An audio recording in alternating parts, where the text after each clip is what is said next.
예로부터 각 국가의 원수들은 언제나 각자의 국가에서 가장 화려하고 군주의 지위를 상징할 수 있는 의복을 입었습니다. 동아시아, 특히 우리나라에서도 이는 예외가 아니었습니다. 삼국시대에는 각자 다양한 형식의 의복식이 있었고, 신라 때 당나라로부터 달령이 도입되고 삼국을 통일한 이후 고려와 조선 모두 형태만 달라졌을 뿐 달령이라는 형태는 관복이라는 점에서 쭉 유지되었습니다. 관료들 또한 달령의 색깔로 계급을 나누기도 했고, 군주는 거기에 더욱 부가적으로 장식을 두는 등으로 구분을 하였으며, 세월이 지날수록 변화하고 다양해지며 이를 구별할 수단 또한 늘어났습니다. 오늘 왕의 옷이라 하면 가장 많이 떠오르는 옷, 곤룡포에 대해 알아봅시다. 서론에서 말씀드린 만큼 국가 원수의 의복은 국가 제일로 화려하고 권위가 있어야 했고, 이는 한번 보기만 해도 확실히 왕의 것이구나 할 만큼의 특징이 있습니다. 황색으로 만든 관복이나 요대에 차별을 두기도 하였고, 짐승을 새겨 넣어 계급을 나타내는 흉배가 도입된 이후부터는 동양에서 가장 강하고 신성시대는 용을 새긴 이른바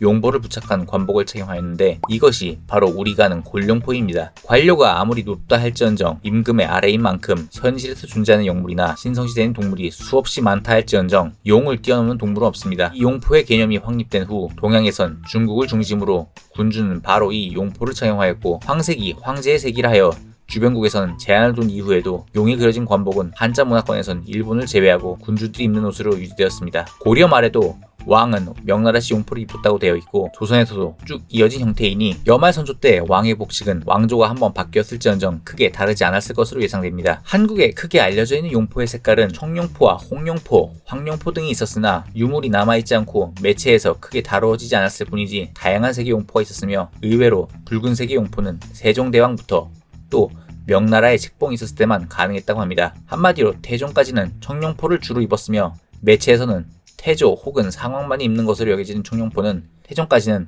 국왕들도 큰 문제없이 입었다는 이야기가 됩니다. 중국에서는 곤룡포의 본토답게 더 화려하고 다양한 색깔이 많이 남아있으며, 명나라의 역대 황제들의 초상화가 많이 남아있는 만큼 색깔이나 하위 용포의 종류가 굉장히 다양합니다. 일단 용배의 수만 해도 기본 4단 용포에서 8단, 12단까지 자주 보이곤 하는데, 초기에는 명나라도 4단이었으나 초중기 이후에 곤룡포도 어느 정도 예복화가 되어 면복해 보이는 무늬들이 생기기도 하였습니다. 또 용포뿐 아닌 용을 닮은 신수들을 낳은 관복 또한 등장하기 시작하였는데, 이전 영상에서 말씀드린 이무기, 비어, 투, 기린이 세교지포가 바로 그 예입니다. 중국에서는 황제와 황태자 외에는 용을 함부로 쓸 수 없었기에 이런 용포가 생겼습니다. 또 건왕이나 친왕, 명나라 내부나 제국의 왕들 또한 대부분이 망토를 착용하였는데, 초분홍들은 이런 반쪽짜리 지식을 가지고 조선왕이 왜 오조룡 곤룡포를 사용하냐고 발작하기도 하는데, 그럴 땐 그냥 가운데 손가락을 올려주시면 됩니다. 조선왕은 오조룡을 착용하기 때문이죠. 기록에서는 명나라에서 인조에게 8단 용포를 내려주었고, 조선 국왕은 8단 용포까지 입을 수 있다고 되어 있으나 유물 등이 전해지지 않아 안타까울 따름입니다. 또 의외로 일본에서도 가끔 곤룡포가 보이기도 하는데, 풍신수길이나 일부 영주들이 명나라로부터 책봉받을 때 하사받은 망포가 그 예입니다. 당시 일본은 중화질서에서 조선과는 달리 용이 아닌 이무기로 하사받았기에 정확히는 곤룡포라기보다는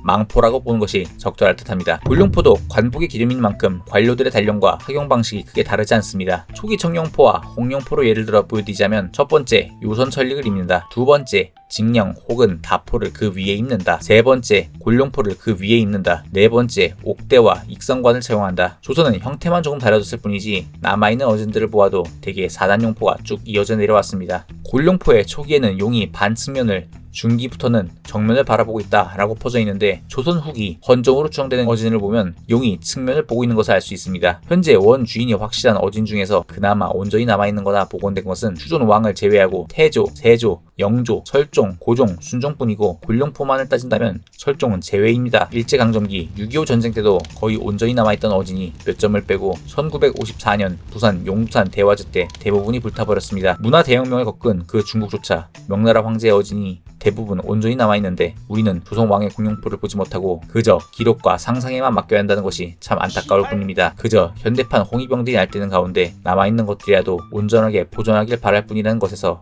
오늘 영상을 마치겠습니다. 감사합니다.